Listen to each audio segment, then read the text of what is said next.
Hello everyone, आज हम इस वीडियो में बात करने वाले हैं chemical properties of alkyl halide का पार्ट सेकंड। जैसा कि आप सभी जानते हैं, हमारी chemical properties of alkyl halide चली हुई थी, जिसमें हम तीन टाइप की केमिकल प्रॉपर्टीज पढ़ने वाले हैं। पहली थी हमारी न्यूक्लियोफिलिक सब्स्टिट्यूशन रिएक्शन, जिसमें हमने उनकी रिएक्शन पढ़ी थी, फिर हमने उनकी टाइप्स देखी थी, दो टाइप की, SN1 और SN2 रिएक्शन। ये हमारी पार्ट 1 की केमिकल प्रॉपर्टीज थी। आज हम सेकंड पार्ट की chemical properties of alkyl halide discuss करने वाले हैं, जिसका नाम है एलिमिनेशन रिएक्शन। कि एलिमिनेशन रिएक्शन क्या होती हैं, इनकी टाइप्स कितनी होती हैं और ये किस तरीके से रिएक्शन कैरी आउट करवाई जाती हैं। ठीक है, और फिर लास्ट में हम पढ़ेंगे रिएक्शन विद मेटल्स। ये हमारी टाइप 3 की रिएक्शन हो जाएंगी। तो आज है हमारा part second chemical properties of alkyl halide का, जिसमें हम एलिमिनेशन रिएक्शन को पढ़ने वाले हैं। तो सबसे पहले हमें ये पता होना चाहिए कि एलिमिनेशन जो वर्ड है उसका मतलब क्या होता है। देखो, एलिमिनेशन का मतलब होता है निकलना, यानी कोई दो एटम या दो से ज्यादा एटम रिमूव होंगे, या तो एक ही कार्बन एटम से रिलीज करेंगे वो, या एडजेसेंट यानी अगल बगल वाले कार्बन एटम से रिलीज करेंगे, उसे कहा जाता है एलिमिनेशन रिएक्शन। तो आप इस डेफिनेशन को किस तरीके से लिखेंगे?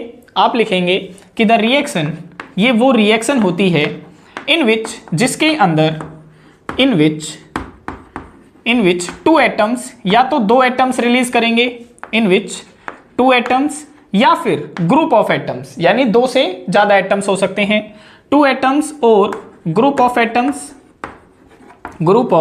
एटम्स आर रिमूव्ड, वो निकाले जाएंगे, are removed either from the same carbon atom, या तो एक ही कार्बन एटम से निकल जाएंगे या एडजेसेंट कार्बन एटम से निकलेंगे। ठीक है, आर रिमूव्ड आइदर फ्रॉम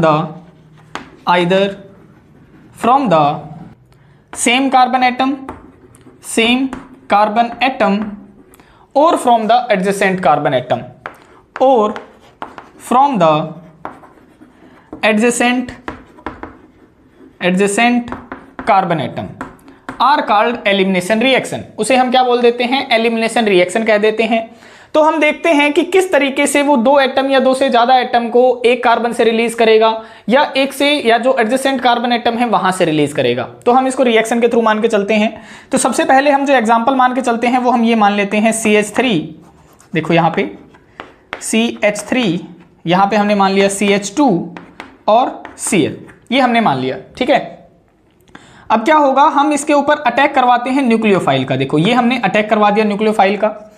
अब ये न्यूक्लियोफाइल क्या करेगा? ये न्यूक्लियोफाइल अटैक करेगा इस हाइड्रोजन एटम के ऊपर, देखो इसके ऊपर, और ये जो इलेक्ट्रॉन है कार्बन और हाइड्रोजन के बीच में, ये एज इट इज रहेंगे, क्योंकि जो OH नेगेटिव आयन है वो H पॉजिटिव के ऊपर अटैक करेगा, और H पॉजिटिव के ऊपर अटैक करेगा तो इलेक्ट्रॉन एज इट इज रहेंगे।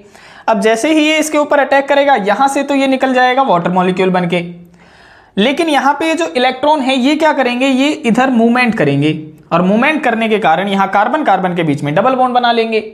अब ये वाला कार्बन 5 बॉन्ड तो बना नहीं सकता है, क्योंकि कार्बन मैक्सिमम 4 बॉन्ड बनाता है।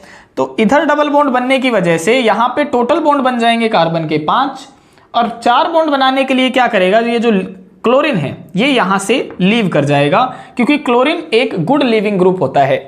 तो क्लोरीन यहां से निकल जाएगा बाहर। अब जैसे ही ये क्लोरीन बाहर निकलेगा, यहां पे एक अलग टाइप का मॉलिक्यूल बन जाएगा। देखो इस टाइप का, देखो कार्बन है, 2 हाइड्रोजन बचे हुए हैं, तो हम यहां पे 2 हाइड्रोजन लिख देते हैं, ये हमने लिख दिया।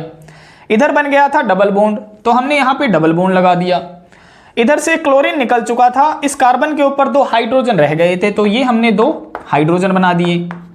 अब देखो ये क्या बन गया, 2 कार्बन है तो 2 कार्बन के नाम का हम क्या लगाते हैं? इथ लगाते हैं, तो ये इथ हो गया। डबल बॉन्ड है तो ईन लगा देंगे, यानी यहां पे क्या बन गया? इथीन बन गया। तो यहां पे आप देख रहे हैं कि 2 एटम रिलीव कर रहे हैं। देखो, एक यहां से हाइड्रोजन निकल गया, यहां से क्लोरीन निकल गया, तो 2 एटम जो निकल रहे हैं वो एडजेसेंट कार्बन एटम से निकल रहे हैं, यानी अगल बगल वाले कार्बन एटम से निकल रहे हैं। तो एक तो ये वाला एलिमिनेशन हो सकता है। अब हम देखते हैं दूसरा वाला, जिसमें वो कहता है कि एक ही कार्बन एटम से 2 एटम रिलीज कर जाते हैं।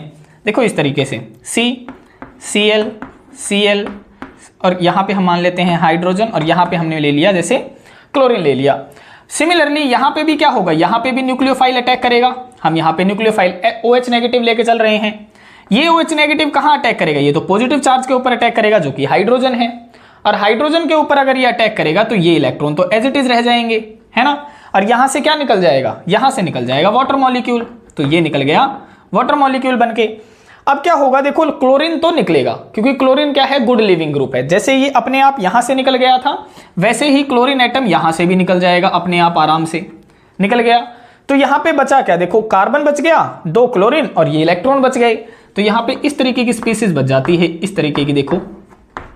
और ये जो स्पीसी बनी है इसे बोला जाता है डाइक्लोरोकार्बीन, यानी इसका नाम है, यहां पे लिख देते हैं देखो, डाइक्लोरोकार्बीन, कार्बन ये बन जाता है। तो यहां पे आप देख रहे हैं कि 2 एटम निकल रहे हैं, एक तो H एटम, दूसरा क्लोरीन एटम। और ये कहां से निकल रहा है, एक ही कार्बन एटम से निकल रहा है। तो इसे हम बोलते हैं एलिमिनेशन रिएक्शन। यानी अब यहां पे 2 कैटेगरियां बन जाती हैं कि जब 2 एटम या 2 से ज्यादा एटम या तो एडजेसेंट कार्बन एटम से निकल जाएं।